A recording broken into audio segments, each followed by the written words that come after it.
Oi, nós somos Maria Eduarda Gonçalves e Helene Bortoluzzi, somos estudantes do curso de Engenharia Sanitária e Ambiental da Universidade Federal de Santa Catarina. Vamos apresentar como foi feito o trabalho de análise morfométrica da subbacia hidrográfica do Rio Saudades, proposto na disciplina de Hidrologia pelo professor Pedro Luiz Borges Schaff. Então, falando um pouco sobre a área de estudo, a subbacia faz parte da bacia hidrográfica do Rio Chapecó, localizada no estado de Santa Catarina, no Brasil. O primeiro passo na elaboração do trabalho foi criar uma pasta no disco local C do computador. Depois foi criado um projeto no QGIS. Já tendo as coordenadas do exutório, o arquivo com os exutórios das 15 bacias selecionadas do CAMELS, foi baixada a hidrografia do Hydrosheds Hydro-Rivers da América do Sul. Foram baixados da Epagre-Cirã as curvas de nível e os modelos digitais de elevação. Os modelos digitais de elevação 1 e 2 do extremo oeste e meio oeste catarinense foram baixados, começando a delimitação automática da subbacia hidrográfica do Rio Saudades. Os modelos digitais de elevação 1 e 2 foram adicionados ao projeto do QGIS. Esses modelos digitais de elevação foram mesclados, foi gerada a camada Áreas com Problema pela ferramenta R.Fil.dir. A direção de fluxo também foi gerada por meio da mesma ferramenta. A direção de drenagem foi gerada pela ferramenta R.Watershed. O segmento de fluxo foi gerado pela mesma ferramenta e a subbacia foi delimitada com o uso da ferramenta R.Water.Outlet. Então, a subbacia raster foi transformada para vetor com a ferramenta R.To.Vect. Os segmentos de fluxo foram transformados em vetor. Os rios foram recortados para a área da subbacia. Os rios e a delimitação da subbacia foram suavizados. Depois, o raster sem depressão foi recortado para a área da subbacia. A área e o perímetro da subbacia foram gerados no QGIS em tabela de atributos, calculadora de campo. A extensão dos rios foi gerada no QGIS depois das feições da hidrografia serem mescladas. A curva ipsométrica foi gerada também com o QGIS e os dados foram exportados para Excel para a curva ser gerada no programa.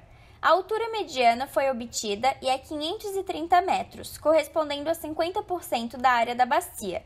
O modelo digital de elevação foi reclassificado em faixas de elevação com a ferramenta R.Reclass e a altitude média foi calculada sendo 485,84 metros. A partir disso, os índices morfométricos foram calculados. O primeiro índice foi a largura média da bacia, que resultou em um valor de 12,54 km. O segundo índice foi o fator de forma da bacia, que resultou em 0,38 km por quilômetros quadrados. O terceiro índice foi o de compassidade, resultando em um valor de 1,64. Depois, as densidades de rio e de drenagem foram obtidas e o resultado foi densidade de rios igual a 0,074 rios por quilômetros quadrados e densidade de drenagem igual a 0,35 quilômetros por quilômetros quadrados. Os rios foram classificados de acordo com a ordem de Strahler. O perfil do rio principal foi gerado no QGIS, promovendo a camada rio principal. Os dados foram passados para o Excel e foi gerada a curva. Após obtido o perfil do rio principal, pôde ser calculada a declividade média e a declividade total com os dados das cotas, iguais a 0,0034 metros e 0,0108 metros. O tempo de concentração foi calculado pelas fórmulas de Kirsch, Picking e Van Techau, e os resultados foram, respectivamente, 339,05 minutos, 161,61 minutos e 534,24 minutos. Depois, as leis de Orton foram calculadas e confirmadas graficamente.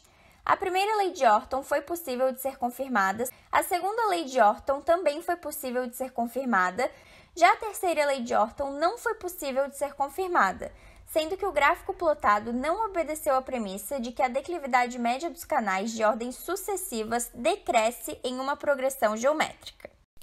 Agora eu vou explicar como foi feita a delimitação manual da subbacia.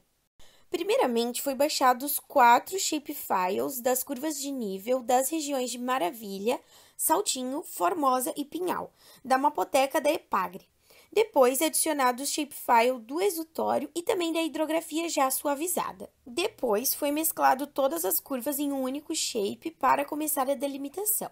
Assim, foi criada uma nova camada shapefile de polígono e iniciada a delimitação, e esse foi o resultado. Depois de delimitada, foi feito o recorte das curvas de nível e também as hidrografias fora da delimitação. Assim, conseguimos definir o rio principal e as classes dos rios seguindo a ordem de Strahler.